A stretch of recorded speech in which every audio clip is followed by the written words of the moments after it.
En tant que photographe de mariage, il existe une période dans l'année durant laquelle honnêtement il se passe pas grand chose, mais qui peut être tout aussi importante que la période des mariages pour améliorer son entreprise, s'inspirer ou tout simplement recharger ses batteries. Je t'explique dans cette vidéo les 8 choses à faire durant la off-saison, mais c'est juste après ça. 3, 2, 1. Hello, si tu ne me connais pas, moi c'est Jonathan et sur cette chaîne on parle de marketing, de techniques, d'inspiration et j'en passe autour de la photo et plus particulièrement de la photo de mariage. Donc si c'est quelque chose qui t'intéresse, n'hésite surtout pas à t'abonner, tu auras plein de contenu sur le sujet.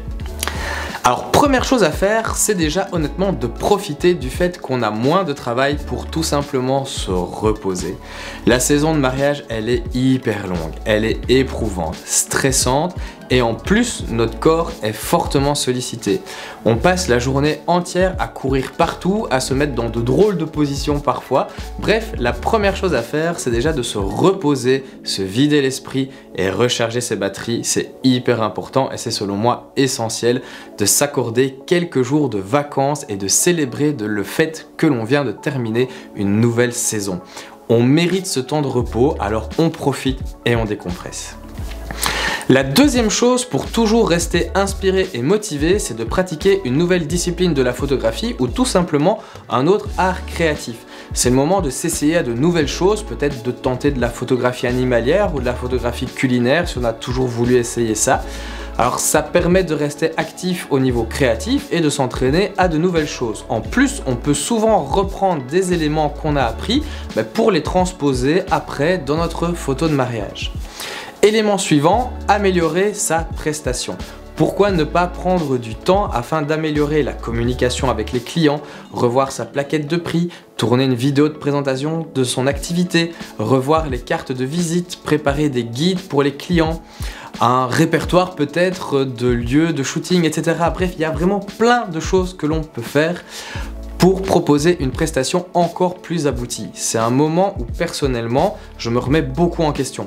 Je prends du temps pour vraiment voir ce qui a fonctionné et ce qui doit être encore amélioré. Et je fais la même chose par rapport à mes stratégies que j'ai mises en place pour trouver des clients. Je regarde au final si les efforts portent leurs fruits ou non. En parlant d'efforts réalisés et de stratégie, la saison off des mariages permet aussi de revoir toute sa communication et de développer son marketing. C'est un moment où on peut vraiment faire le point sur son client cible, voir s'il a évolué et voir par quels moyens on peut lui parler. C'est un bon moment pour passer en revue les meilleures photos prises durant la saison de mariage et d'en faire des publications pour les réseaux sociaux en ayant vraiment le temps de pouvoir bien sélectionner la manière dont on communique. Toujours, je reviendrai toujours là-dessus, en fonction de son client cible. Ça, c'est vraiment hyper important. Même chose par rapport au site internet, on doit absolument l'actualiser, c'est hyper important pour le référencement et on a le temps de créer des articles de blog bien ciblés en réfléchissant aux mots-clés sans être dans le rush de devoir livrer 3 mariages derrière.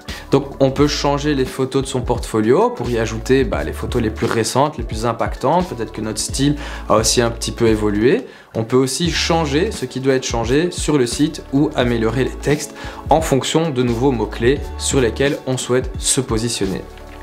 Dans l'idée d'étoffer un peu son portfolio et de solidifier les liens avec les autres prestataires de mariage, pourquoi ne pas monter ou participer à un shooting d'inspiration? Alors je sais que chez certains, les shootings d'inspiration sont hyper mal vus et on aura sans doute l'occasion d'en reparler dans une prochaine vidéo, mais ils permettent vraiment selon moi de construire des images qu'on a en tête et qui seraient peut-être impossibles à prendre en mariage car on n'arrive pas à atteindre son client cible. Je rappelle qu'ici je m'adresse à des gens qui débutent, mais surtout cela permet de rencontrer et de renforcer les liens avec d'autres prestataires de mariage.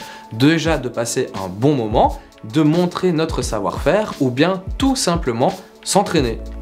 Un autre moyen de les rencontrer et de renforcer les liens avec eux, c'est de participer à des événements de networking. Alors personnellement, je vais être très franc, c'est pas du tout ce que je préfère et j'avoue avoir vraiment un peu de mal à parler de moi parce que je suis quelqu'un de nature très réservée. Mais au final, sortir de sa zone de confort, ça fait aussi partie du métier. C'est ça qui nous rajoute le challenge et pour le fait, voilà, on a envie de se lever le matin et on a envie d'y aller parce que on sait qu'on va vivre des choses. C'est pour ça qu'on fait ce genre de métier aussi. Donc Renseigne-toi sur les événements qui sont organisés près de chez toi et vas-y, honnêtement, te pose pas de questions, vas-y, fonce. Rencontre des prestataires du secteur, d'autres photographes et montre que tu existes dans le milieu. Et je suis certain que tu trouveras des nouvelles opportunités par la suite ou des collaborations hyper intéressantes. Dernière chose à faire durant la saison off, se maintenir en forme physiquement.